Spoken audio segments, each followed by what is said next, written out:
नमस्कार साथियों, जैसा कि आप सभी लोग जानते हो कि आईसीटी का एक टॉपिक जुड़ा हुआ है रीट के सभी साथियों की, चाहे वो लेवल 1 हो चाहे लेवल 2। तो मैंने कल मैसेज डाला था टेलीग्राम के कि हम लोग ऑफिशियल डॉक्यूमेंट से पढ़ने वाले हैं। तो क्या है वो ऑफिशियल डॉक्यूमेंट्स? तो क्लास 9th की बुक्स दी हुई है। ठीक है, क्लास 9th में एक पुस्तक दी हुई है, उसका खुद का नाम कंप्यूटर सूचना प्रौद्योगिकी है। आपको जानकर ये हैरानी होगी कि सारे के सारे टॉपिक जो है ना इसी पुस्तक में से दिए हुए हैं। तो 99.99% संभावना क्या रहेगी कि इसी बुक में से प्रश्न आएंगे। क्या रहेगी? 99.99% संभावना प्रश्नों के लेने की यहीं से रहेगी। ठीक है ना। तो हम लोग इसी बुक को पढ़ेंगे और इस बुक में जो भी चीज़ें में इम्पोर्टेंट होगी, जैसे कि आप सोच रहे होंगे पता नहीं जाने कहाँ से उठा के लाए हैं सर, तो ये पूरी की पूरी बुक क्लास 9th में चलती है। हो सकता है आपके नज़दीकी विद्यालय में ये अवेलेबल हो या नहीं हो, वो एक अलग बात है। देखो ये देखो, मैं कोई गलत बात नहीं बता रहा हूँ, माध्यमिक शिक्षा बोर्ड राजस्थान अजमेर की पुस्तक है। ठीक है, अब लोग हम इसको स्टार्ट करने वाले हैं।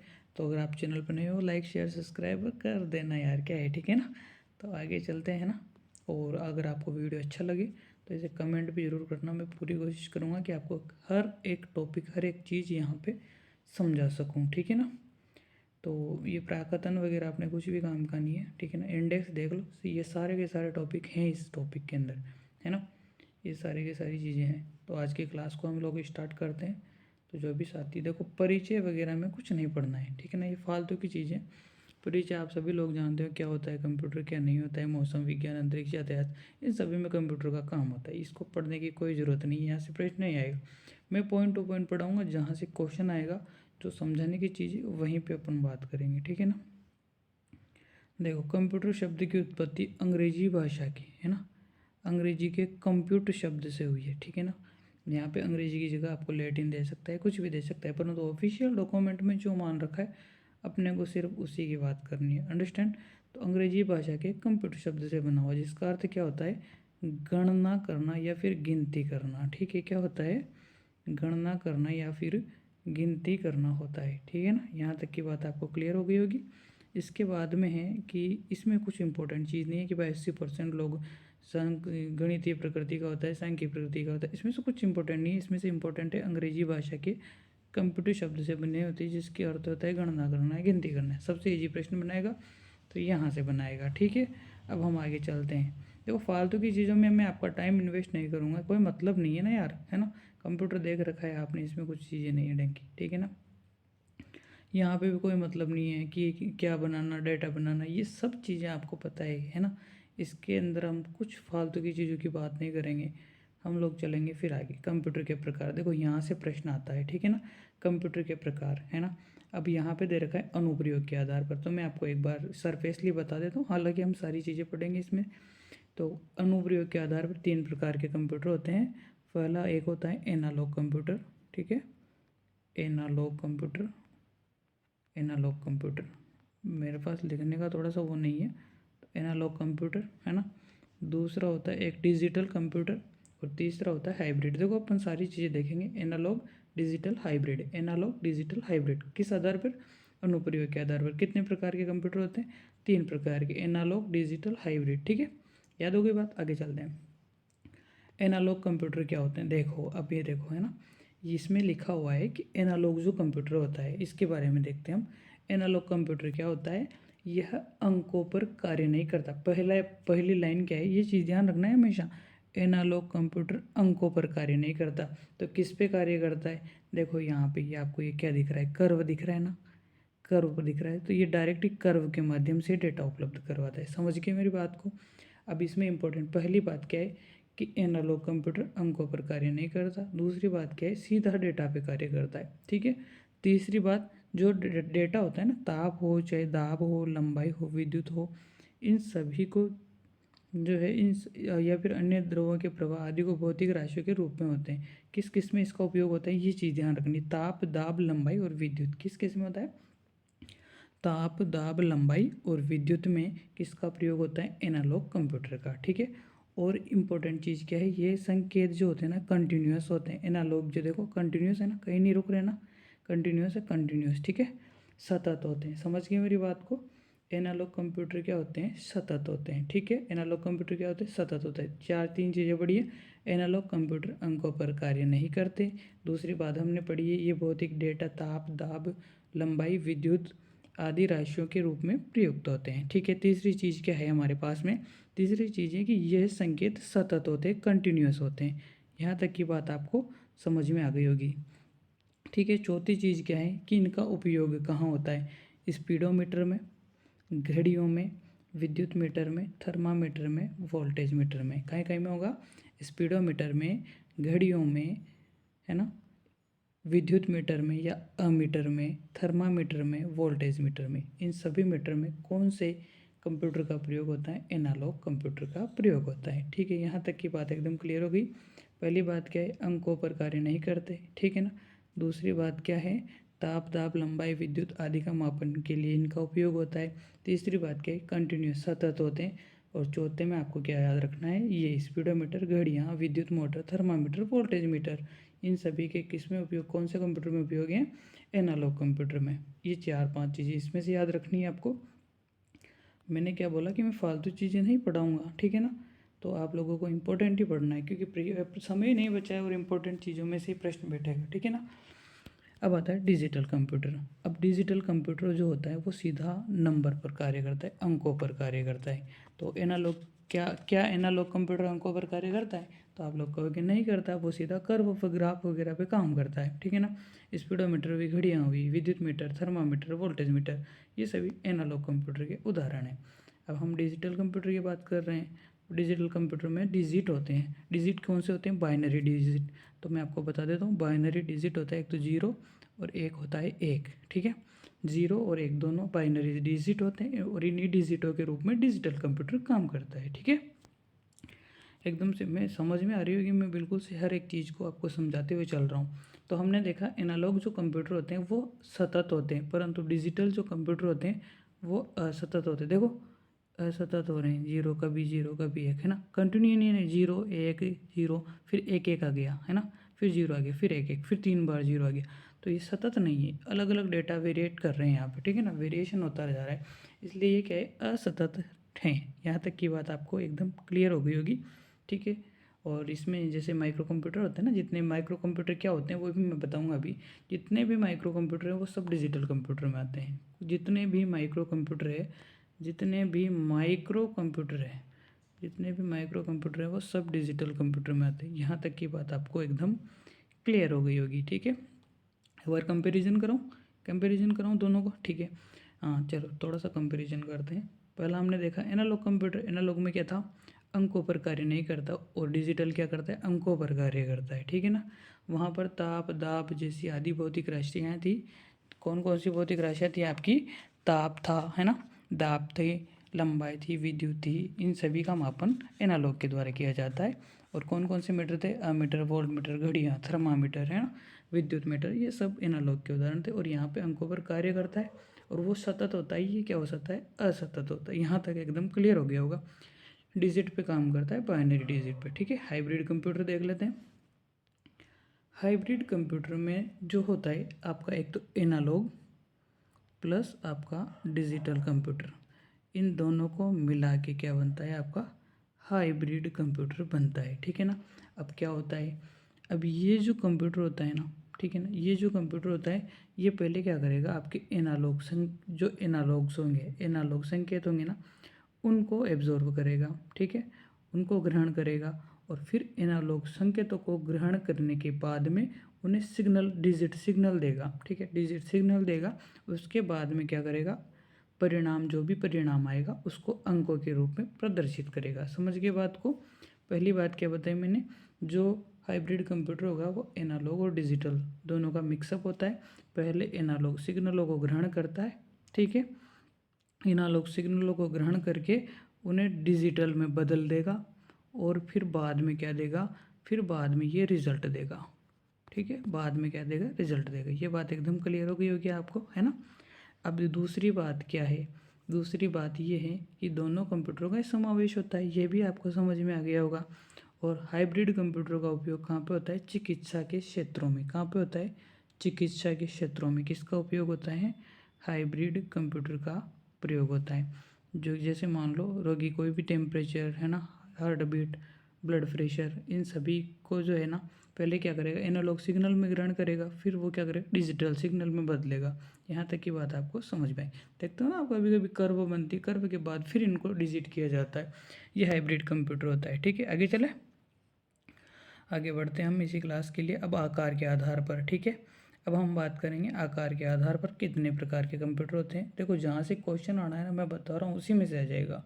फालतू इधर उधर घूमते रहोगे ना तो फिर घूमते ही रहना। ठीक है ना, तो जहाँ तक मेरी कोशिश है कि मैं इसी पुस्तक से कवर करवाऊँ आपका और इसी में से प्रश्न आएगा। ठीक है ना, आकार के आधार पर वर्गीकरण, पहला होता है माइक्रो कंप्यूटर, एक होता है डेस्क कंप्यूटर मतलब मिनी फ्रेम कंप्यूटर मान लो, है ना, फिर एक होता है मेन फ्रेम कंप्यूटर, है ना, सुपर कंप्यूटर और एक मेन फ्रेम हो गया, सुपर हो गया, मिनी हो गया, माइक्रो हो गया।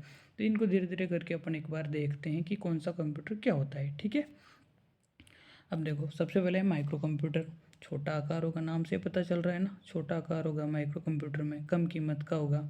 नॉर्मली जैसे लैपटॉप वगैरह होते हैं ना अपने, ये सब माइक्रो कंप्यूटर में आते हैं। लैपटॉप ले लो, डेस्कटॉप ले लो, नोटबुक ले लो, टैबलेट ले लो, ये सारे छोटे मोटे जो कंप्यूटर होते हैं ना, ये सभी क्या होते हैं, माइक्रो कंप्यूटर होते हैं, जिनको अपन वन हैंडेड यूज़ कर सकते हैं, घर पर रख सकते हैं।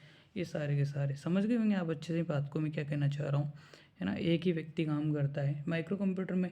अपना एक लैपटॉप लेके बैठोगे तो 10-20 को थोड़ी लेके बैठोगे। हाँ, कोई मूवी देख रहे हो तो वो अलग बात है, बाकी वर्क आप ही चलाओगे। ऐसे नहीं कि तू भी हाथ लगा ले, तू भी हाथ लगा ले, 5 जनों के हाथ लगाए बिना नहीं चलेगा, ऐसा थोड़ी होता है। माइक्रो कंप्यूटर वन हैंडेड होता है। ठीक है ना, ओके आगे चलते हैं।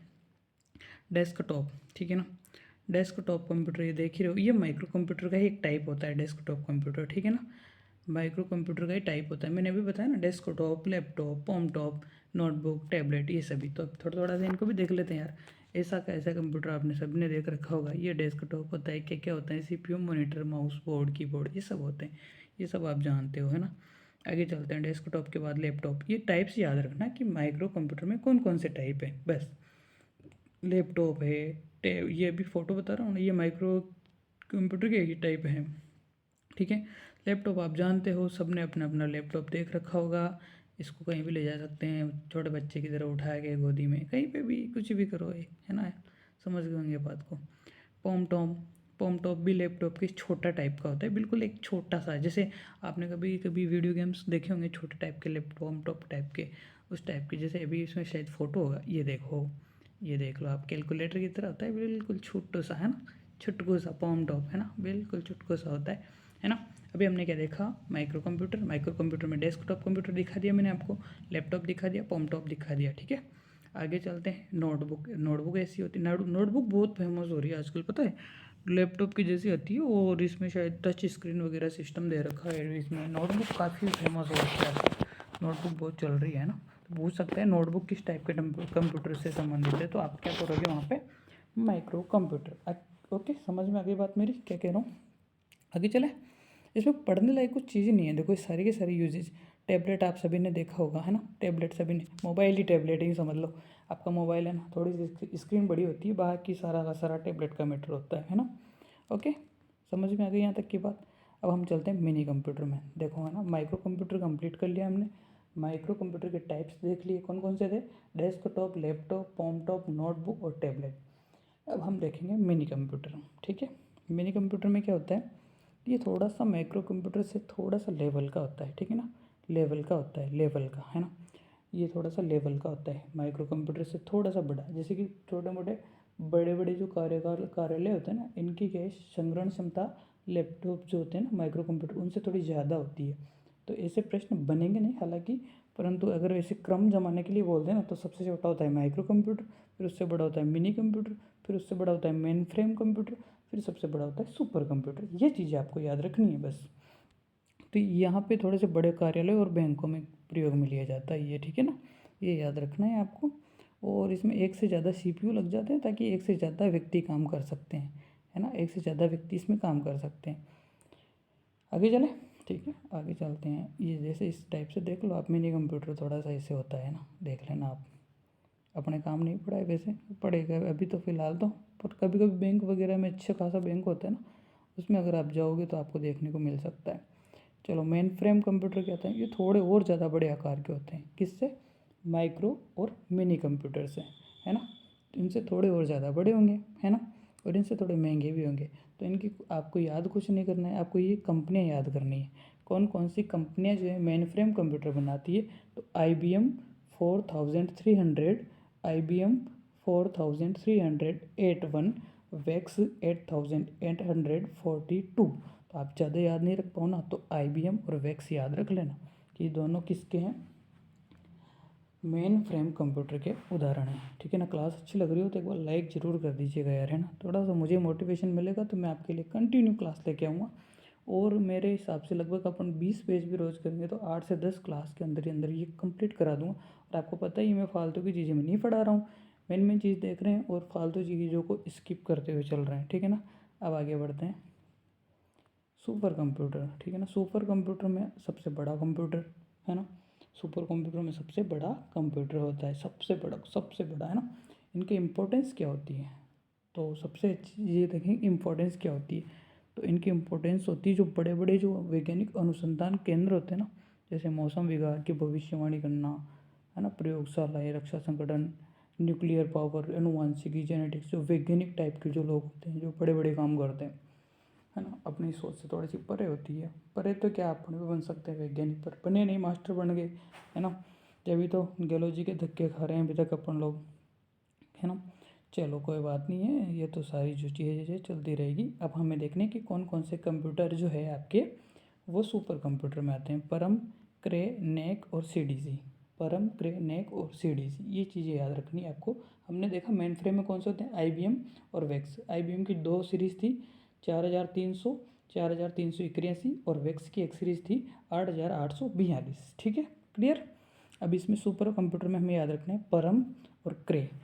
तो अब मैं थोड़ा सा आपको अलग बता देता हूँ। जो क्रे है, ठीक है ना, क्रे, CRAY, क्रे, ठीक है ना। क्रे फर्स्ट, क्रे फर्स्ट, ठीक है ना।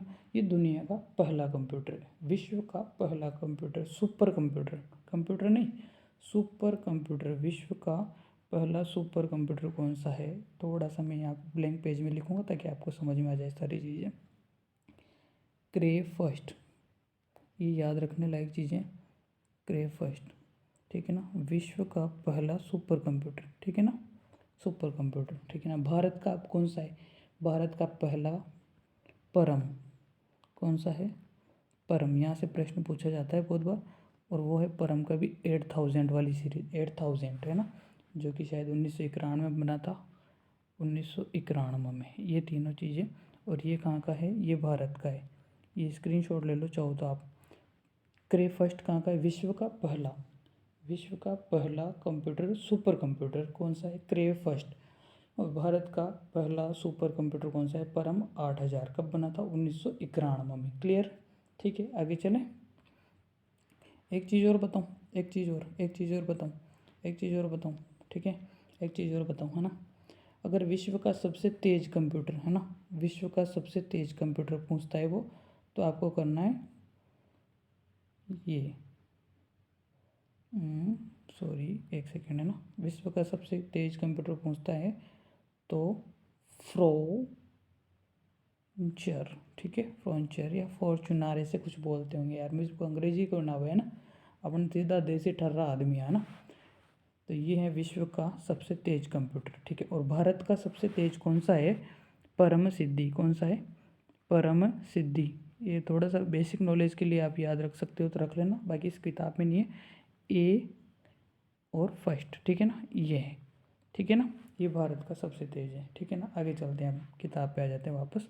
देखो चलो, इसमें आ गया परम कंप्यूटर के बारे में कुछ बातें। सुपर कंप्यूटर कैसा होता है, ये ऐसे कुछ बैटरी टाइप में दिखा रखा है, ऐसे बड़े बड़े बैटरी की तरह होते हैं बड़े बड़े कंप्यूटर, बड़ी सी स्क्रीन होती है फिर, है ना, ठीक है। तो अब देखते हैं कि सुपर कंप्यूटर का विकास भारत में कहाँ पे हुआ, पुणे में। कहाँ पे हुआ, पुणे में। कौन सी कंपनी ने किया है, तो CDAC, ये याद रखना ज़रूरी है ना, इम्पोर्टेंट है कि भारत में सुपर कंप्यूटर का विकास कौन सी कंपनी ने किया है, CDAC, CDAC, CDAC, CDAC, ठीक है, central for development of advance computing द्वारा किया गया, ठीक है, ये याद रखना है। इसके पूरा फुल फॉर्म भी याद होनी चाहिए। सेंटर, ये अगर मान लो CDAC नहीं आया और कंप्लीट की फुल फॉर्म दे दी तो फिर क्या करेंगे, फिर याद करेंगे ना, हाँ, तो अभी हमारे पास समय है, अभी हम याद करेंगे। Centre for development of advance computing, centre for development of advance computing द्वारा सुपर कंप्यूटर का विकास भारत के पुणे में किया गया। ठीक है। अब बहुत सारे इसके टाइप्स हैं, जैसे परम 10,000, परम अनंत है ना, परम पदम, ये सभी भारत के कंप्यूटर हैं। और कंप्यूटर की कार्यक्षमता अद्वितीय होती है, तो पढ़ने की ज़रूरत ही नहीं। तो हमें क्या याद रखना है, भारत का सबसे बेस्ट कंप्यूटर कौन सा है, परम 8,000 1991। और बाकी सब ये परम की जो सीरीज़ है ना, वो पूछ सकता है कि परम की कौन कौन सी सीरीज़ है। तो हमें तो तीन तीन ही याद रखनी है, क्योंकि हमारी पुस्तक में तीन ही है, परम 10,000, परम अनंत, परम पदम, परम अनंत, परम पदम, परम 10,000। ठीक है। कौन सी कंपनी ने विकसित किया, तो CDAC कंपनी ने। कहाँ पे स्थित है, पुणे में। क्लियर। आगे चलते हैं। ठीक है ना। अब बाकी ये चीज़ें आप देखो तो देख लेना, बाकी मुझे नहीं लगता कि इसमें कुछ इंपॉर्टेंट है।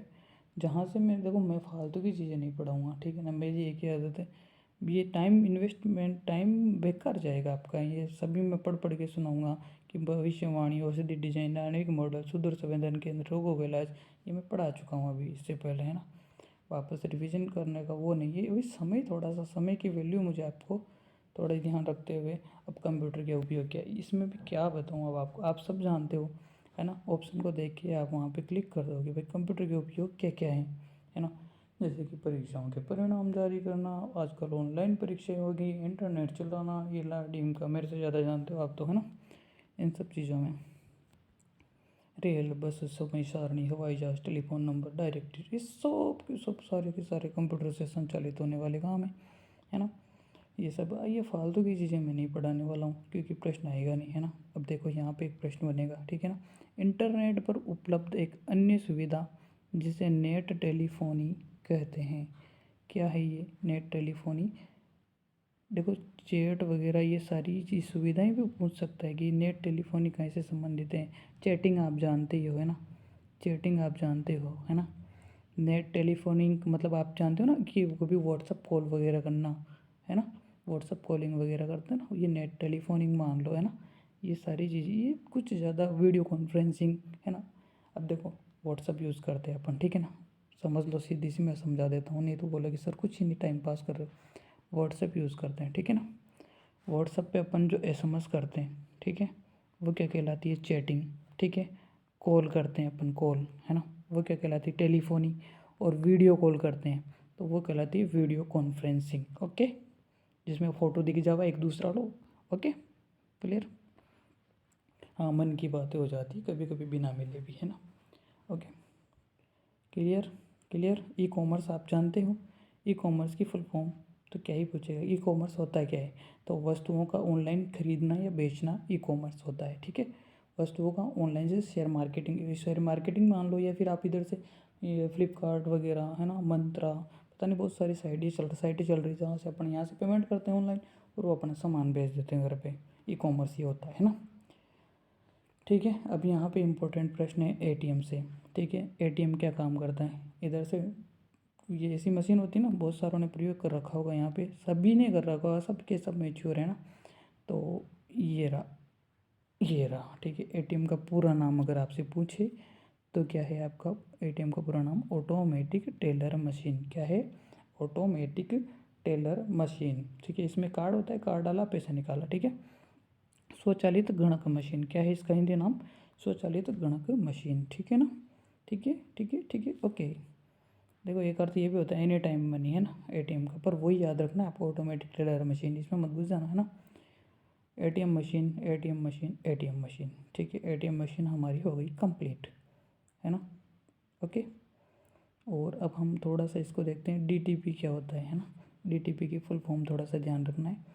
तो प्रकाशन मुद्रण में जो भी काम होते हैं ना, छपाई वगैरह के, तो पब्लिशिंग के लिए काम में आती है डेस्कटॉप पब्लिशिंग। DTP की फुल फॉर्म हमें याद रखनी, और कोई फालतू चीज़ों में नहीं उलझना है। DTP की फुल फॉर्म क्या है, desktop publishing, desktop publishing, desktop publishing. ये फुल फॉर्म ज़्यादा पूछी जाती है, ध्यान रखना। DTP की फुल फॉर्म याद ही कर लो अभी, desktop publishing, desktop publishing, desktop publishing. ठीक है। आगे चले, आगे चलते हैं ना। अब देखो चिकित्सा के क्षेत्र में कंप्यूटर का क्या योगदान है ना। चिकित्सा के क्षेत्रों में कंप्यूटर का क्या योगदान, अभी आप कभी भी जाते हो, बहुत सारे अल्ट्रासाउंड करवाते हो, सोनोग्राफियाँ वगैरह, है ना, सीटी स्कैन करवाते हो, एमआरआई करवाते हो, है ना। तो ये सारी चीज़ें होती हैं ना, जैसे मैग्नेटिक रे इमेजिंग, ये एमआरआई, सीटी स्कैन, अल्ट्रासाउंड, ये सारी चीज़ों के लिए जो चिकित्सा के रूप में भी कंप्यूटर का प्रयोग किया जाता है। इस मशीनें दिखा रखी है इसमें, ये आप देख सकते हो। अल्ट्रासाउंड ऐसी होती है, करता है ना वो डॉक्टर, जबकि आपको पता हो तो पथरी वथरी हो जाती, मेरे भी हुई थी, मेरे को भी ऐसा ऐसे करा था, गीला गीला करके, पता नहीं वो जाने के लगा देता है, फिर ऐसे ऐसे चेक करता है डॉक्टर, फिर स्किन में देखता है यहाँ पे, फिर एक रिपोर्ट आ जाती है। अल्ट्रासाउंड है ना, सीटी स्कैन में इसको आदमी को घुसा दिया जाता है अंदर पूरे को। तो ये सारी जो टेक्निक्स है ये सब कंप्यूटर से संबंधित है, इसमें कुछ समझाने जैसी कोई चीज़ें आएंगी नहीं, है ना। अब आगे देख लो आप, जो है अनुवांशिकी अभियांत्रिकी में इसका प्रयोग होता है हृदय की धड़कनें नापने के लिए। पता नहीं आजकल हाथ लगा के भी नाप लेते हैं धड़कनें, तो लोग बाग इतने एक्सपर्ट हो गए हैं, है ना। तो कोई नहीं, चलो मजाक हो गया है ना। तो हाँ ठीक है ना। अब देखते हैं, अनियमित हृदय की धड़कनें, रोगी की धड़कनें नियंत्रित करने वाला उपकरण कौन सा है? पेसमेकर। ठीक है ना, आपको पता है, साइंस पढ़ी होगी तो उसमें पता है कि हृदय की धड़कनों का नियंत्रण कौन करता है? पेसमेकर करता है। कौन करता है? पेसमेकर करता है। ठीक है, डीएनए फिंगरप्रिंटिंग वगैरह इन सभी में कंप्यूटर का उपयोग होता है। ठीक है, आगे चले, कोई मतलब नहीं है, फालतू की चीज़ें मैं नहीं समझाऊंगा आपको। ठीक है, अब आपको याद क्या करनी है? सीबीटी की फुल फॉर्म क्या याद करनी है? सीबीटी की, कंप्यूटर बेस्ड टीचिंग, है ना। अभी अपन पढ़ रहे हैं, अभी अपन क्या कर रहे हैं? ऑनलाइन पढ़ रहे हैं। ऑनलाइन जो भी पढ़ता है वो सब कंप्यूटर बेस्ड टीचिंग होती है ना।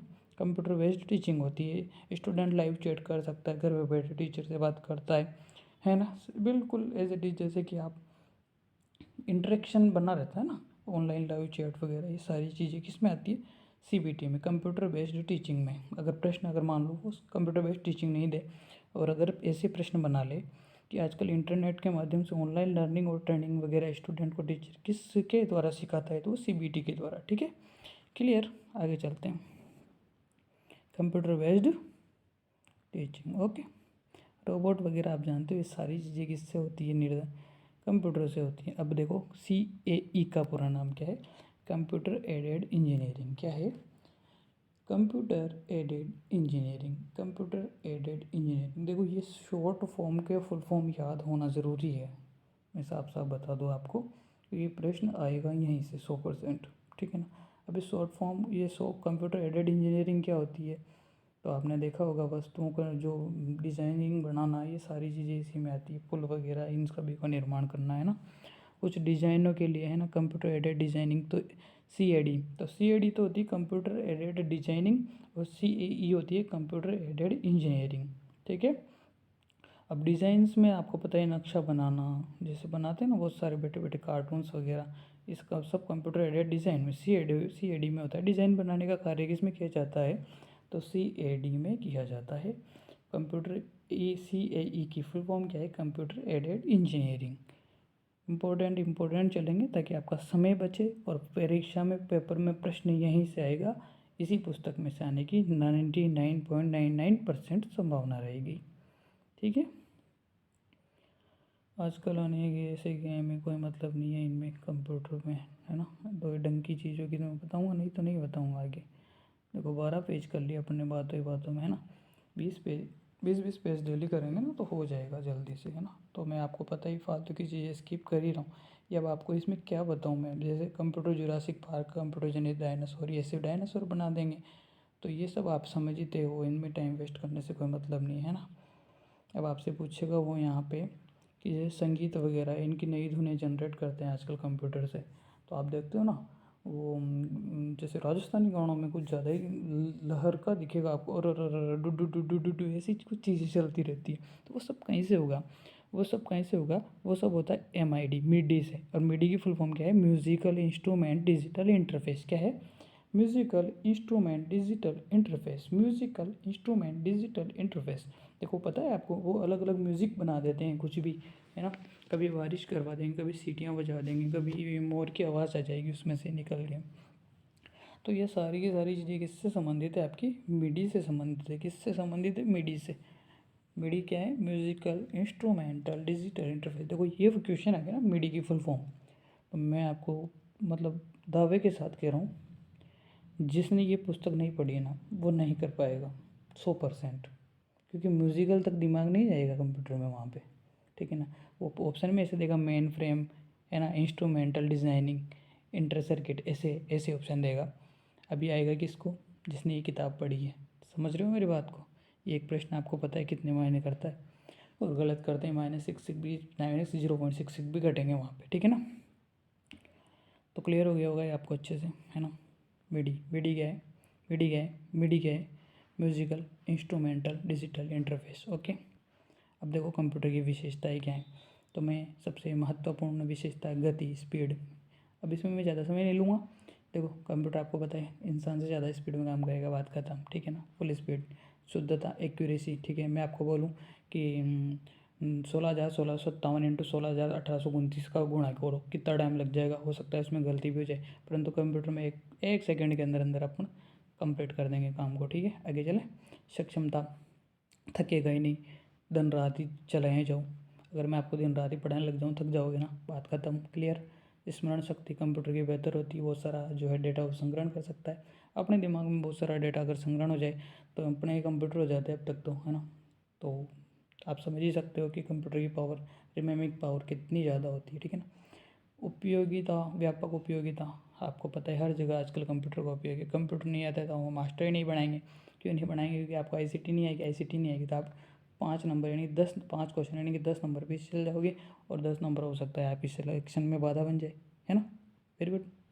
स्वचालन, ऑटोमेटिक चलेगा, गाना चला के छोड़ दो, चलेगा नहीं चलेगा ऑटोमेटिक, समय सबकी बचत होगी। संग्रहण, बहुत सारा डेटा एकत्रित किया जाता है, क्लियर। कंप्यूटर की सीमाएं, देखो कितना जल्दी, मतलब 30 मिनट के अंदर अंदर ही बहुत सारा क्लियर करवा दिया है मैंने आपको, है ना। पहली इंपॉर्टेंट बात यहाँ से। अब वहाँ पे प्रश्न देगा निम्नलिखित में से कंप्यूटर की विशेषता नहीं है, और वो आपको देगा कंप्यूटर में सोचने समझने की क्षमता होती है। तो नहीं होती है प्रभु, कंप्यूटर में सोचने समझने की क्षमता नहीं होती है, क्योंकि कंप्यूटर क्या काम करता है, जो उसे हम बोलते हैं, और जो हम बोलते हैं वो कंप्यूटर करेगा, साला कंप्यूटर बोलेगा, वो हम थोड़ी करेंगे। कंप्यूटर थोड़ी करेगा, हम लोग गाना गाएंगे, अपन गाएंगे कंप्यूटर साला ऑन हो तो उसको होना ही पड़ेगा, ठीक है। तो उसमें कंप्यूटर में सोचने समझने की क्षमता ही नहीं होती है। तकनीकी में तेज़ी से परिवर्तन होने लगा है, अपग्रेडेड होने लगे हैं, महंगे होने लगे हैं, तो ये कमियाँ हैं कंप्यूटर की, थोड़ा ज़्यादा महंगा ज़्यादा होता है ना, ठीक है। और सूचनाओं को संग्रहित रखने के लिए बहुत सारे उपाय करने पड़ेंगे, हार्ड डिस्क वगैरह लानी पड़ेगी, उसमें डालना पड़ेगा, है ना। थोड़ा सा धोखाधड़ी का भी इसमें खतरा होता है, क्योंकि मान लो आपने किसी को ओटीपी बता दिया वगैरह है ना, एटीएम किसी को दे दिया तो हर कोई पैसे निकाल लेगा, है ना। आपके वाट लगाने में कोई भी कमी नहीं छोड़ेगा, है ना। कभी कभी बोलते हैं ना, सर मैं फलानी कंपनी से बोल रहा हूँ, आपके ओटीपी आए आप डाल दो, शाम को देखो कि बैंक बैलेंस खाली, क्लियर। अब ये कंप्यूटर की पीढ़ियाँ वगैरह हम देखेंगे नेक्स्ट क्लास में, क्योंकि आज की शायद कितनी पीडीएफ हो चुकी है, नेक्स्ट क्लास नहीं, चलो अभी पढ़ते हैं। 14 ही पेज हुए हैं अभी, तो 20 पेज कंप्लीट करने के बाद में ही जाएंगे हम लोग यहाँ से, है ना। तो चलो देख लेते हैं इसको एक बार अच्छे से, इसमें से भी क्वेश्चन आ सकता है भैया। कंप्यूटर की पीढ़ियों में से क्वेश्चन आने की संभावनाएँ पूरी पूरी बनती है, और ये हमें देखना चाहिए, है ना, कि देखना तो पड़ेगा, देखेंगे नहीं तो क्या होगा, नंबर नहीं आएंगे, ठीक है। इसमें पहली पॉइंट, कंप्यूटर ने लगभग 5 पीढ़ियों की बात की है। कितनी पीढ़ियों की? लगभग 5 पीढ़ियों की बात की गई है ना। कितनी पीढ़ियों की? लगभग 5 पीढ़ियों की यहाँ पे हम लोग बात करेंगे कंप्यूटर में, ठीक है। तो कब से कब तक शुरू हुई? 2-3 टाइप के प्रश्न बनेंगे, 2-3 टाइप के, और उनमें से क्वेश्चन आ जाएगा, ठीक है। प्रथम पीढ़ी के कंप्यूटर हैं 1942 से 1955 तक के। कब से कब तक के? 1942 से 1955, सिर्फ ये याद करना है, 1942 से 1955 तक के कंप्यूटर। दूसरी बात, प्रथम पीढ़ी के होते हैं। दूसरी बात, जो ये जो कंप्यूटर हैं वो कंप्यूटर होते हैं वैक्यूम ट्यूब पर आधारित। किस पर आधारित होते हैं? वैक्यूम ट्यूब, निर्वात नलिका पर आधारित होते हैं। वैक्यूम ट्यूब पर आधारित होते हैं। किस पर आधारित होते हैं? सॉरी, वैक्यूम ट्यूब पर आधारित होते हैं, ठीक है ना। वैक्यूम ट्यूब पर आधारित होते हैं। पहली बात, पहले कंप्यूटर, पहली पीढ़ी के कंप्यूटर वैक्यूम ट्यूब पर आधारित होते हैं। दूसरी बात, 1942 से 1955 तक होते हैं, ठीक है। तीसरी बात, इनके इनपुट और आउटपुट के लिए पंच कार्डों का प्रयोग किया जाता था। किसका प्रयोग किया जाता था? पंच कार्डों का। और इनकी जो मेमोरी स्टोरेज क्षमता होती थी ना, उन्हें चुंबकीय ड्रमों में प्रयुक्त किया जाता था। चुंबकीय ड्रम होते थे, ड्रम, उसके अंदर इनको भरा जाता था मेमोरी को। आजकल एक चिप में काम चल जाता है, पहले बड़े बड़े ड्रम होते थे मेमोरी के लिए, भाई इन ड्रमों में भरेगी, जो भी हम गाना डालेंगे ड्रमों में भरेगा। समझ गए मेरी बात को? वैक्यूम ट्यूब बड़े आकार की होती थी, तो पता है अभी इसमें क्या होता था, बहुत ज़्यादा इलेक्ट्रिसिटी ख़त्म हो जाती थी, है ना। बड़े बड़े मतलब इतना ज़्यादा देर काम नहीं कर पाते थे लोग, हीटिंग इतनी हो जाती थी कि कमरों में बहुत ज़्यादा गर्मी हो जाती थी, काम करने वाला काम नहीं कर पाता था, है ना। और फिर कुछ हद तक इसमें शायद एसी वगैरह का इंतज़ाम करना पड़ता होगा तब जाके, या फिर कुछ देर में इसको बंद करना पड़ेगा, है ना। तो दो टाइप के कंप्यूटर इस टाइप के थे, एनीवेक और एडीवेक, है ना। प्रथम कंप्यूटर में कौन कौन से थे, एनीवेक और एडवेक, ठीक है, क्लियर। एनीवेक और एडवेक, इसमें तीन चीज़ें याद करनी है। पहली चीज़ क्या है, 1942 से 1955 और वैक्यूम ट्यूब पर आधारित कंप्यूटर। दूसरा, पंच कार्डों का प्रयोग और चुंबकीय ड्रमों में मेमोरी का संग्रहण। तीसरा चीज़ क्या है, एनीएक और एडवेक प्रकार के कंप्यूटर ये थे। और चौथी चीज़ इम्पोर्टेंट क्या है, इसमें जो लैंग्वेज थी ना, भाषा, वो भाषा थी इसकी मशीनी और असेंबली भाषा थी। कौन सी थी, मशीनी भाषा, मशीनी भाषा और असेंबली भाषा थी। कौन सी थी, असेंबली भाषा।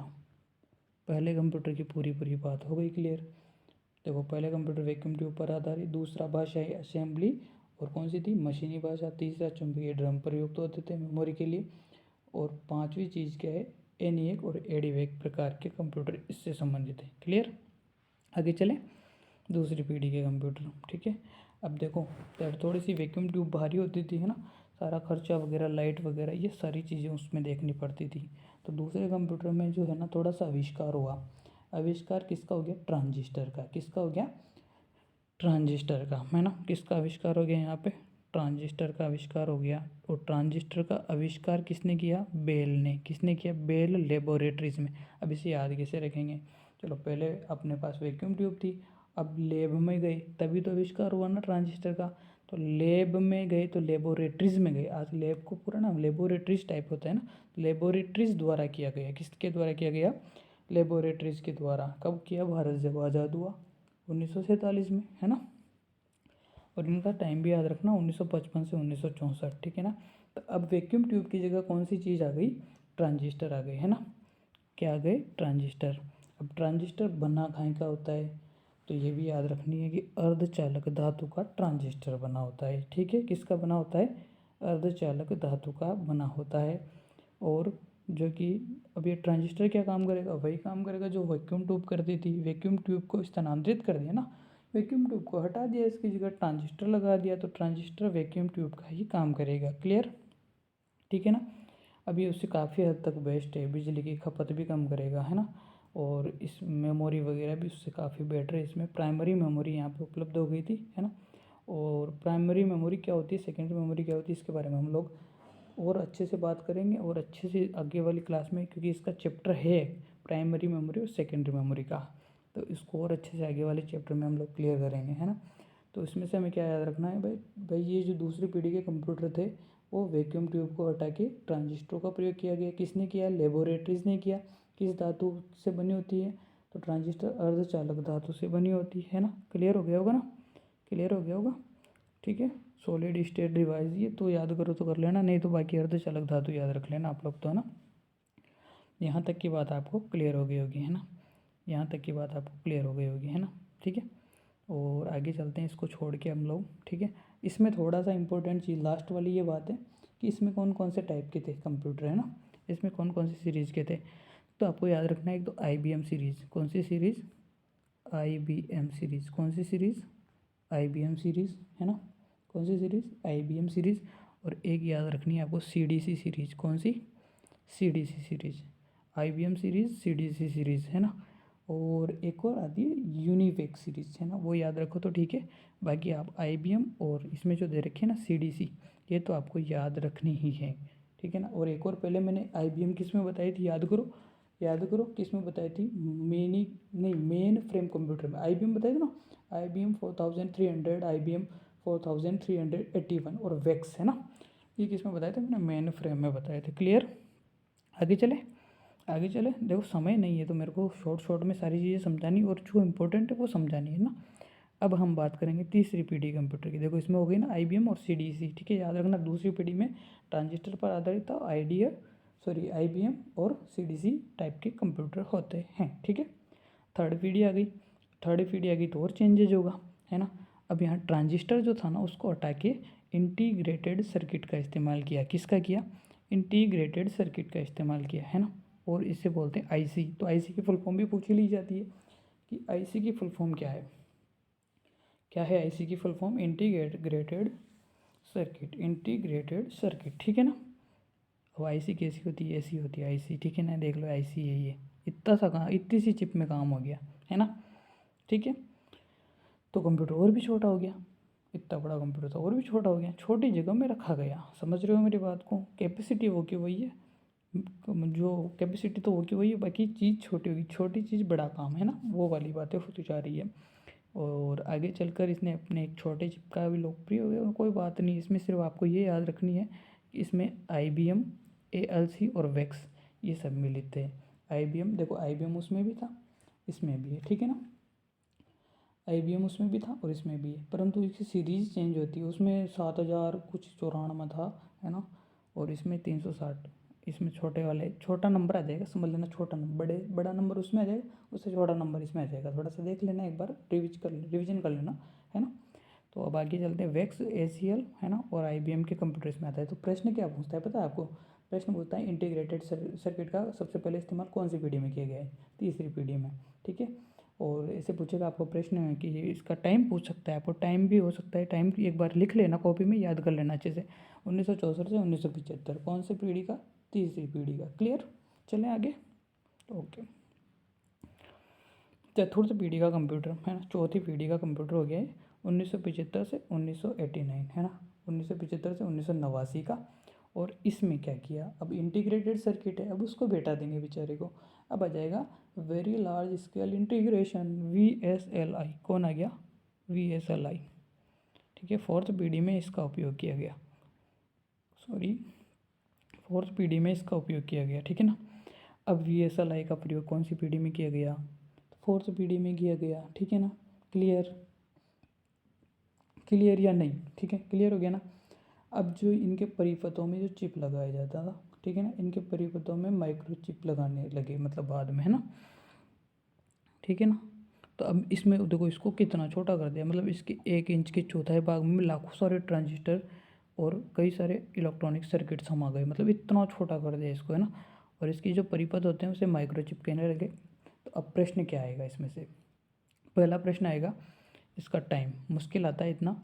दूसरा क्वेश्चन आता है कि इंटीग्रेटेड सर्किट को चेंज करके काहे में बदला गया चौथी पीढ़ी में? तो VSLI, very large scale integration में बदल दिया गया, ठीक है ना। दूसरा प्रश्न यहाँ से आएगा। तीसरा प्रश्न क्या आएगा कि जो पहला माइक्रोचिप है वो किसने बनाया? किसने बनाया? तो इंटेल कॉरपोरेशन ने। किसने बनाया? इंटेल कॉरपोरेशन ने जो है पहला पहला माइक्रोचिप बनाया, इंटेल कॉरपोरेशन। देखो एक बार में याद नहीं हो, 2 बार देख लेना वीडियो को, लेकिन इससे बाहर क्वेश्चन नहीं जाएगा, ठीक है। और कौन सा चिप था? तो इंटेल 4004। कौन सा था? इंटेल 4004। बनाया किसने? इंटेल कॉरपोरेशन ने। माइक्रोचिप था कौन सा? इंटेल 4004। कब बना? 1970 में। क्लियर? यहाँ तक की क्लियर हो गई बात? यहाँ तक की बात क्लियर हो गई। और जो ये माइक्रो प्रोसेसर जो कंप्यूटर बना, ये जो माइक्रो प्रोसेसर जो कंप्यूटर बना, इसे कहते हैं माइक्रो कंप्यूटर। यानी कि अब पूछेगा वो आपसे कि माइक्रो कंप्यूटर कब बना? चौथी पीढ़ी में जाके बना। क्लियर? समझ गए मेरी बात को? हाँ, शाबाश। चलो आगे चलते हैं अब लोग हम, ठीक है ना। अब देख लो ये चौथी पीढ़ी का कंप्यूटर, ये ऐसे कंप्यूटर। अभी हमने पता है ये कौन सा कंप्यूटर है? बताओ जल्दी से बताओ, कौन सा कंप्यूटर है? Desktop computer. किस में था? माइक्रो कंप्यूटर में। क्लियर? ओके, आगे चलते हैं हम लोग, है ना। पांचवी पीढ़ी, है ना। अब देखो मैंने बताया ना माइक्रो कंप्यूटर में कौन कौन से, अभी मैंने सारी बात कर ली। Desktop, laptop, top, mini computer, है ना। ये तो ये सब तीनों तो किस में आ गए? Micro computer. मिनी कंप्यूटर अपन ने देख लिए, मेन फ्रेम, मिनी कंप्यूटर भी इसमें, मेन फ्रेम कंप्यूटर देख लिया हमने, सुपर कंप्यूटर देख लिया, है ना। माइक्रो कंप्यूटर के बाद मिनी कंप्यूटर, मिनी कंप्यूटर से बड़ा मेन फ्रेम और सबसे बड़ा सुपर कंप्यूटर। क्लियर? ओके। अब जो पाँचवीं पीढ़ी है, अब पाँचवीं पीढ़ी लास्ट पीढ़ी, ठीक है। पाँचवीं पीढ़ी वर्तमान में जो चल रहे हैं कंप्यूटर, उसकी बात करेगी। कब? 1989 से अभी तक जो भी कंप्यूटर चल रहे हैं वो सभी कंप्यूटर। अब इसमें VSLI थी ना, इसमें ऊपर वाले चौथी पीढ़ी में क्या थी? VSLI, ठीक है ना। इसको हटाकर इसमें कर दिया USL और I, ठीक है। क्या कर दिया? क्या कर दिया? USLI, ठीक है। इसका पूरा नाम क्या है? Ultra large scale integration. Clear हो गई ना बात? क्लियर, शाबाश। चलें अब हम लोग चलें 5PD का मतलब ही क्या होता है? सुपर लेवल के कंप्यूटर, सबसे बेस्ट लेवल के कंप्यूटर, है ना। अब यहाँ पे थोड़ा सा एक चीज़ याद रखना कि यहाँ पे जो डेटा संग्रहण हुआ ना, उसके लिए मैग्नेटिक डिवाइस और ऑप्टिकल डिवाइस का प्रयोग किया गया। किसका प्रयोग किया गया? मैग्नेटिक डिवाइस और ऑप्टिकल डिवाइस का, है ना। और अभी भी इसमें कंप्यूटर चेंजेस होते रहते हैं, आपको पता ही है। i3, i4, i5, है ना, ये सब इस टाइप के वर्जन्स वगैरह इसमें चल रहे हैं। तो इसमें कौन कौन से कंप्यूटर कंपनी है? नोटबुक पर हम, है ना, IBM के सारे लैपटॉप, इंटेल के लैपटॉप, ये सारे 5PD के आप जानते हो, आप खुद 5PD में काम कर रहे हो। इसमें कुछ और ये नहीं है कि वो इसमें उदाहरण दिए जाए ना। आप जो भी अभी जो कंप्यूटर चल रहा है ना, सारे के सारे 5PD में, है ना। कंप्यूटर का रेखा ब्लॉक, चित्र वगैरह, सिस्टम यूनिट। चलो इसको 20 पेज नहीं हुए क्या अभी तक? 17वां पेज चल रहा है, इसको भी पूरा कर लेते हैं ना। थोड़ा सा पेशेंस हो, तो थोड़ा सा पेशेंस। लगभग एक घंटे की क्लास, एक घंटे की 10 क्लासों में ख़त्म पूरा। और इससे बाहर क्वेश्चन नहीं जाएगा। अगर इससे बाहर चलेगा तो किसी को नहीं आएगा, और उसी को आएगा जो तुक्का लगाएगा। तो आपको पता ही कुछ भी हो सकता है ना। अब हम पढ़ेंगे कंप्यूटर के भौतिक भाग, यानी कि कंप्यूटर की फिजिकल यूनिट्स, ठीक है। तो फिर आ जाओ जल्दी से, थोड़ा सा मूड बना लो, थोड़ा सा पढ़ने का थोड़ा सा हो रहा है। 3 पेज की बात हो रहे हैं ना, लास्ट तक बने रहो। भौतिक भागों में बांटा गया, ठीक है। मैं भी पढ़ा रहा हूँ यार, मेरा भी गला सूख रहा है, क्या करे, परंतु आपके लिए समर्पण करना ज़रूरी है, ठीक है ना। 3 इकाई से बनेगा। पहला एक होती है सिस्टम यूनिट, दूसरी होती है इनपुट यूनिट, तीसरी होती है आउटपुट यूनिट। 3 इकाइयों से मिलकर कंप्यूटर बना होता है, सिस्टम यूनिट, इनपुट यूनिट और आउटपुट यूनिट। अब हम देखते हैं सिस्टम यूनिट क्या होती है, इनपुट यूनिट में क्या होता है और आउटपुट यूनिट में क्या होता है, ठीक है। देखते हैं, चलो। सिस्टम यूनिट, अब हम इसको पढ़ते हैं। कंप्यूटर का एक मुख्य भाग होता है सिस्टम यूनिट, ठीक है। इसमें क्या होता है? जिसमें केंद्रीय संसाधन, सेंट्रल प्रोसेसिंग यूनिट। क्या होती है सेंट्रल प्रोसेसिंग यूनिट? CPU। प्रश्न यही पूछा जाता है, जो कंप्यूटर होती है उसका सबसे मेन भाग क्या होता है?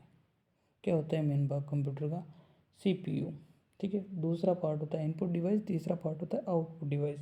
जो मेन भाग होता है वो कौन सा होता है? CPU। और CPU की फुल फॉर्म पूछी जाती है। क्या पूछी जाती है? CPU की फुल फॉर्म पूछी जाती है। अब CPU के भी 3 भाग होते हैं, कंट्रोल यूनिट, ALU, मेमोरी। इनके बारे में आगे बात करेंगे, है ना। तो होता क्या है, आपने देखा होगा एक डब्बा सा होता है कंप्यूटर के नीचे, वो CPU होता है, बड़ा डब्बा, है ना। उसी से कंप्यूटर चलता है ना। समझ रहे हो ना। एक बॉक्स जैसा होता है, बड़ा डब्बा होता है ना, देखा होगा आपने बहुत सारा। इसमें एक सर्किट से जोड़ते हैं इसको, परिपथ से मदरबोर्ड को, है ना। जुड़ा के फिर उसको चलाते हैं। इसके बिना कंप्यूटर नहीं चलेगा, CPU के बिना कंप्यूटर नहीं चलेगा, ठीक है। अब आती है कुछ युक्तियाँ, आउटपुट और इनपुट, ठीक है। आउटपुट और इनपुट युक्तियाँ ये याद ही करनी पड़ेगी, है ना। जिसको कंप्यूटर के डाटा, प्रोग्राम, विवरणों को प्रविष्ट करने हेतु प्रयोग करने वाली युक्तियाँ क्या कहलाती है? इनपुट। आगामी इकाई कहलाती है, इंटरनल, है ना। डाटा, प्रोग्राम, विवरणों को सभी को प्रविष्ट करने का काम क्या करती है? कौन करती है? इनपुट युक्तियाँ करती है। जिसमें कौन से आते हैं? Keyboard, mouse, floppy disk, scanner. ये सारी नेम याद करने हैं आपको। कीबोर्ड हुआ, माउस हुआ, स्कैनर हुआ, और भी है बहुत सारी, जो stick, light, fan, mic, OCR, camera, touch pad, है ना, बहुत सारी हैं। तो आगे देखते हैं, बहुत सारी आती जाएगी, पढ़ते जाएंगे, है ना। अभी इसमें ख़त्म नहीं हुआ है मैटर ये। अब एक एक डिस्क वगैरह ये सारी चीज़ें पढ़ेंगे हम। कीबोर्ड क्या होता है, माउस क्या होता है, सारी चीज़ें आगे आएगी, है ना। अभी सिर्फ हमको क्या याद रखना है, इनपुट डिवाइस में क्या क्या आती है। Keyboard, mouse, floppy disk, scanner, ये सब किस में आती है? इनपुट यूनिट्स में, है ना। आउटपुट में देख ले, आप आउटपुट में आ जाओ। आउटपुट में क्या होता है? निर्गम इकाइयाँ, है ना। जिसको मतलब कंप्यूटर एनालिसिस करके जो लैंग्वेज हमारे तक पहुँचे, किस टाइप से पहुँचेगी, है ना, वो युक्तियाँ कहलाई आउटपुट युक्तियाँ। जिसमें मॉनिटर, प्रिंटर, है ना। मॉनिटर, प्रिंटर, और भी बताऊँ, स्पीकर हो गया, प्लॉटर हो गया, प्रोजेक्टर हो गया, ये सारी चीज़ें आउटपुट में होती है। तो आपको फिर बाद में बताऊँगा मैं ये कि इनपुट कौन सी होती है, आउटपुट कौन सी होती है ना। ये सारी चीज़ें हम लोग आगे डिस्कस करने वाले हैं। तो एक बार इस सेशन को लाइक पे शेयर वगैरह कर देना, ताकि सारे के सारे रीट वालों तक ये सेशन पहुँचे, इम्पोर्टेंट सेशन, ठीक है। देखो क्या होता है, इनपुट आता है किस में आता है? CPU में आता है ना। सॉरी स्क्रीन मिसिंग हो जाती है यार, है ना, ठीक है। इनपुट आएगा, ठीक है, CPU में जाएगा, ठीक है। CPU उसको समझेगा भाई ये क्या कह रहा है, इसकी रामकहानी समझने के बाद में आपको प्रोवाइड कराएगा, वो क्या कहलाएगा? आउटपुट। समझ में आ गई बात। कोई भी बात है अपन टाइप वगैरह कर रहे हैं, है ना, कंप्यूटर को समझा रहे हैं, है ना। जैसे अपने को कोई प्रिंट निकालनी है, ठीक है, प्रिंट निकालनी है तो अपन माउस की सहायता लेंगे, माउस से क्लिक करेंगे प्रिंट पे, तो कंप्यूटर को अपन ने निर्देश दिया है कि भाई आप हमारे को प्रिंट ला के दो। फिर उधर से जो मशीन होगी ना हमारी, जो हमारी जेरोक्स मशीन है या प्रिंटर है, उसमें से हमें क्या मिलेगी, एक जेरोक्स मिलेगी, कॉपी मिल जाएगी। समझ गए होंगे आप बात को अच्छे से, ठीक है। इनपुट, CPU और आउटपुट, ठीक है। अब हमारे CPU के 3 पार्ट होते हैं, ठीक है ना। कौन कौन से होते हैं, CPU के 3 पार्ट, है ना, ये इंपॉर्टेंट बात है। CPU के 3 पार्ट होते हैं, है ना। कौन कौन से, ALU, कौन से, ALU, कंट्रोल यूनिट, CU नहीं हो, नाम नहीं आएगा कभी भी, कंट्रोल यूनिट ही आएगा पूरा नाम। और थर्ड होती है मेमोरी, कौन सी, मेमोरी, ठीक है। ALU, CU और मेमोरी। ALU की फुल फॉर्म होती है ये ALU के 1000 बार पूछी जा चुकी है पूरा नाम, ठीक है। या फिर प्रश्न कैसे आता है बताओ, प्रश्न ऐसे आता है कि कंप्यूटर के अंदर गणितीय तथा तार्किक जो गणना करने के लिए किसका उपयोग होता है, तो ALU का होता है। अर्थमेटिकल, ए से मतलब होता है अर्थमेटिकल, गणितीय संक्रियाएं, है ना, अंक गणितीय संक्रियाएं। लॉजिक का मतलब होता है, आप लॉजिक मतलब तार्किक क्षमता, है ना। यूनिट का मतलब होता है इकाई। ALU का पूरा नाम पूछा जाता है और CPU का ही पूछा जाता है, कंट्रोल प्रोसेसिंग यूनिट। ये तीनों क्या है, ये तीनों क्या है, कंट्रोल प्रोसेसिंग यूनिट की टाइप से। कौन कौन से, अर्थमेटिकल लॉजिक यूनिट, दूसरी है कंट्रोल यूनिट और तीसरी है मेमोरी। क्या है, मुख्य मेमोरी या मेन मेमोरी। क्लियर, यहाँ तक की बात आपको क्लियर आ गई होगी। एक सेकेंडरी मेमोरी भी होती है, मेन मेमोरी में सेकेंडरी मेमोरी होती है, तो अपन बात करेंगे बाद में सारी मेमोरीज़ की। ये इस अगला जो सेशन होगा उसमें बात करेंगे, तो सारी चीज़ें आपको क्लियर हो जाएगी, ठीक है। CPU का full form control processing unit, याद हो गया होगा अब तक अच्छे से, कंट्रोल प्रोसेसिंग यूनिट। आगे चलते हैं, आगे चलते हैं, आगे चलते हैं, है ना, आगे चलेंगे हम, ठीक है, ठीक है। अब आ जाओ यहाँ पे। अब CPU को 3 भागों में बांटा गया, है ना। CPU की फुल फॉर्म आपको पता चलेगी, control processing unit, control processing unit, control processing unit. 3 भाग कौन कौन से होते हैं, अभी मैंने बताया, ALU, दूसरा है CU या फिर कंट्रोल यूनिट, तीसरा कौन सा है, मेमोरी, तीसरा कौन सा है, मेमोरी। सारी चीज़ें समझ में आ गई है कि आपको धीरे धीरे रिवाइज भी होता जा रहा है। पहला कौन सा है, पहला कौन सा है, कंट्रोल यूनिट, दूसरी कौन सी, ALU। इनका सीक्वेंस नहीं पूछेगा कभी भी, ठीक है। ऐसे पूछ सकता है कि निम्न में से कौन सी CPU का भाग नहीं है, तो वो देगा मेमोरी, ALU, कंट्रोल यूनिट और एक तीसरा कोई सा भी नाम दे देगा, है ना। तो उसमें से आपको अलग कर देना है चौथी चीज़ को, ठीक है। Clear, okay. देखो इसमें देखो आप कुछ भी, ठीक है ना, CU, ALU, रजिस्टर्स, आंतरिक बस, इंटरनल बस वगैरह, ये सारी चीज़ें आपको थोड़ा थोड़ा सा देखनी है ऊपर ऊपर से हमको। ये सब किस में होती है, ALU में होती है, सारी की सारी चीज़ें किस में होती है, ALU में होती है। CU देगा निर्देश, CU किसको निर्देश देगा, ALU को, ठीक है। ALU क्या करेगा, उसकी जो गणनाएँ होगी वो करेगा कंप्लीट, है ना। और उन गणनाओं को कंप्लीट करके वो क्या करेगा, आउटपुट देगा। तो ये सारी चीज़ें ज़्यादा लोड लेने वाली नहीं है कि कौन कौन से माइक्रो प्रोसेसर में भाग होते हैं, वो थोड़ा सा देख लो आप।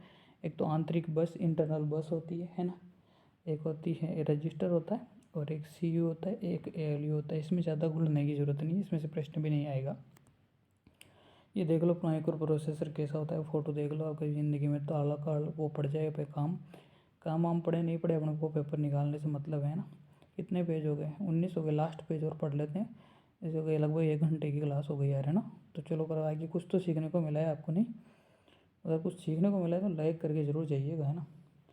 तो पहला माइक्रो प्रोसेसर मैंने बता दिया आपको, इंटेल का, कॉरपोरेशन का इंटेल 4001 बना था। कौन सी पीढ़ी में बना था, 4th पीढ़ी के कंप्यूटर में। याद करो, रिमेंबर करो, वापस रिवाइज करो उसको। 4थी पीढ़ी के कंप्यूटर में कौन सा जो माइक्रो प्रोसेसर बना था, या माइक्रो चिप भी बोलते हैं उसको, 1970 में बना, इंटेल का बना, इंटेल कॉरपोरेशन ने बनाया, इंटेल 4004 बनाया। ये प्रश्न आ सकता है, ठीक है, ये ध्यान रखना। इसकी कैपेसिटी कितनी होती है, तो ट्रांजिस्टर थे सबसे सेकंड नंबर वाली में, याद करो। ट्रांजिस्टर तो 2300 ट्रांजिस्टर के बराबर इसकी क्षमताएं होती है ना। दूसरी बात क्लियर। तीसरी चीज़ क्या है, तीसरी चीज़ क्या है, इसमें क्या है, इसमें कुछ नहीं है, फालतू की चीज़ें हैं, होता है ना। ये चीज़ है जो याद रखने की, देखो मैं वही याद कराऊँगा। जो है कंट्रोल यूनिट क्या होती है ना, कंट्रोल यूनिट क्या होती है, जो कंप्यूटर की सभी आंतरिक क्रियाओं का संचालन करती है, इनपुट आउटपुट क्रियाओं को नियंत्रित करती है ना। मेमोरी के प्रोग्राम को पढ़ती है, उनकी व्याख्या करती है, ALU में भेजती है, और ALU उसका आउटपुट देगा, ठीक है, रिजल्ट देगा। समझ गए होंगे बात को, इसमें कुछ बताने लायक चीज़ नहीं है। और फिर जो भी विद्युत संकेत होंगे वो सिस्टम बस में जाएंगे, सिस्टम बस से आपके कंट्रोल बस के माध्यम से सभी भागों तक प्रसारित किए जाएंगे। क्लियर। अर्थमेटिकल लॉजिकल यूनिट का क्या काम है, मैंने आपको बता ही दिया, गणितीय संक्रिया, तार्किक क्रियाएं करेगा। ALU एक ऐसा इलेक्ट्रॉनिक पथ है जो गणितीय गणनाएं करने में सक्षम होता है। क्लियर, इसमें कुछ नई बात नहीं है।